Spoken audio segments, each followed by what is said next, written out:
On this episode of Travels with Bill, we're on the Swan River, just west of the town of Swan River at a ford crossing. You think we're here to look at the water, but that's not it at all. Put your eyes on the waterfall and see if you see what I see. Did you see it? Maybe you'll have to rewind to look back. What was that creature that seemed to be in the water? Well, it was one of these guys. That's right, we're here for the spring sucker run. We're going to tell you all about suckers, but we're going to see some amazing stuff too. Make sure you stick around at least 3 or 4 minutes to see it all.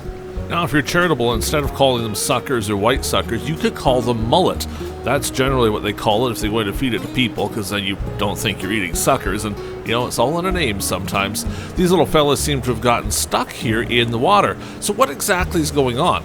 Well, obviously the ford crossing is flooding, and it's flooded so much it's actually washing out part of the road, and that's created some interesting conditions. See that fish that just jumped over it?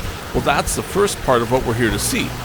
So in the spring, suckers come from the lake, up the river, and then spawn in the shallow water upriver. Of course, with this ford crossing in the way, they have to somehow get over it.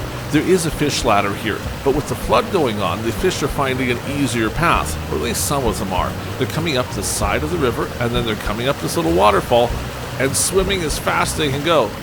That guy, nope, he didn't make it either. They do eventually make it over, though. They have to try, and obviously it's very tiring for the fish, but they want to be on the other side of this ford crossing and then swimming on upstream. The boy fish and the girl fish, well, about 10,000 eggs each when they get to where they're going. So I'll make you a deal. I'll show you something even more amazing if you hit the subscribe button and the thumbs up button before we continue, because it gets better than this. Scientists tell us these white suckers have been around for, almost 2 million years now. There's fossil records for them way back. So obviously before people built this crossing in the middle of the river, this was a little bit easier. And that's one of the things that they get upset about with ford crossings. A real bridge and the fish wouldn't be having this trouble. But when you have the cement in the river so you can drive across, well, things are a little bit tougher.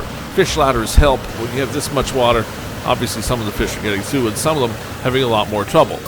See that? Over he went. What's happening there? He's over on the shore, that silly fella.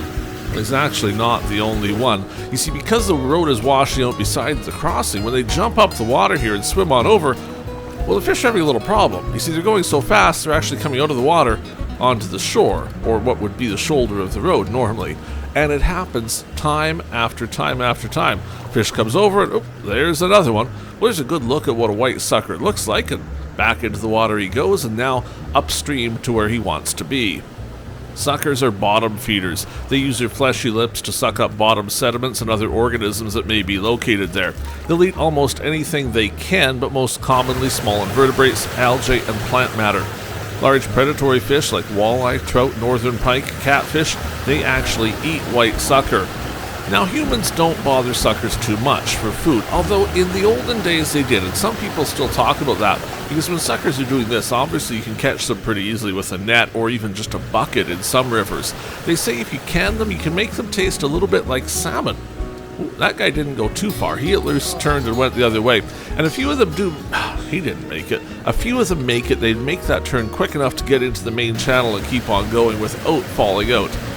The whole time we were here, I never did see one that got stuck on the other side. But you could imagine for a moment if you were a bear, well, if you sat right here, you'd be eating pretty good, wouldn't you?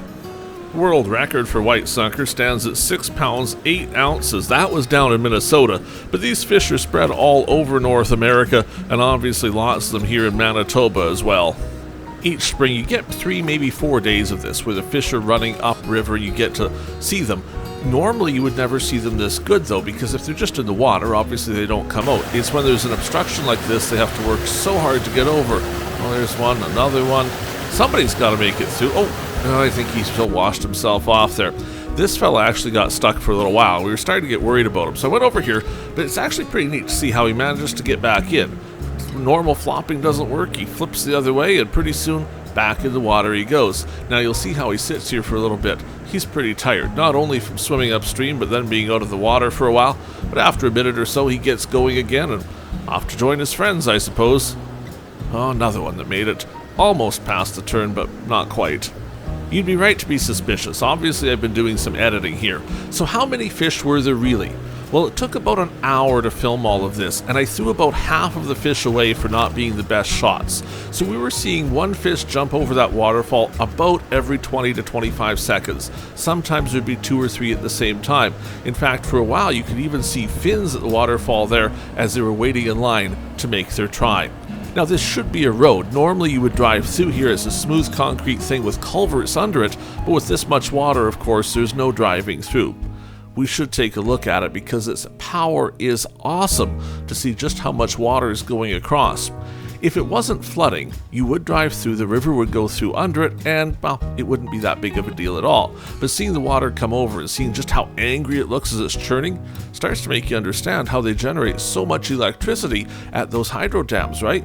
Look at the power the water has here. It's even brought some big trees downstream with it. Obviously the river's moving pretty fast, but where it goes over the ford crossing, it's moving even faster. That's what's giving the fish such a challenge. It shouldn't be a surprise that ford crossings are pretty controversial these days when you talk about fish habitat. You can see how the road goes right through the river. If there was a bridge here, again, the fish wouldn't be having any trouble at all. Even with that fish ladder installed in this crossing, it's still not the same as a bridge where the fish don't see anything at all.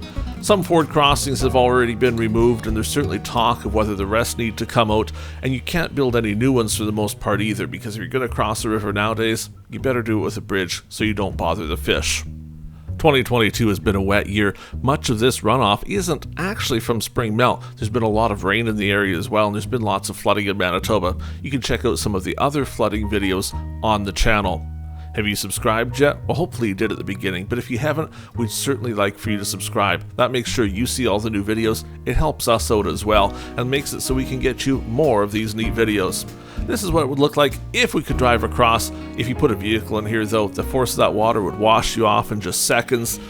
Some people have even died like that if they come to a ford crossing and don't know it's flooded. Well, things don't turn out well. Farewell for now from the ford crossing. They call this the golf course crossing, just west of Swan River. We'll see you next time on Travels with Bill.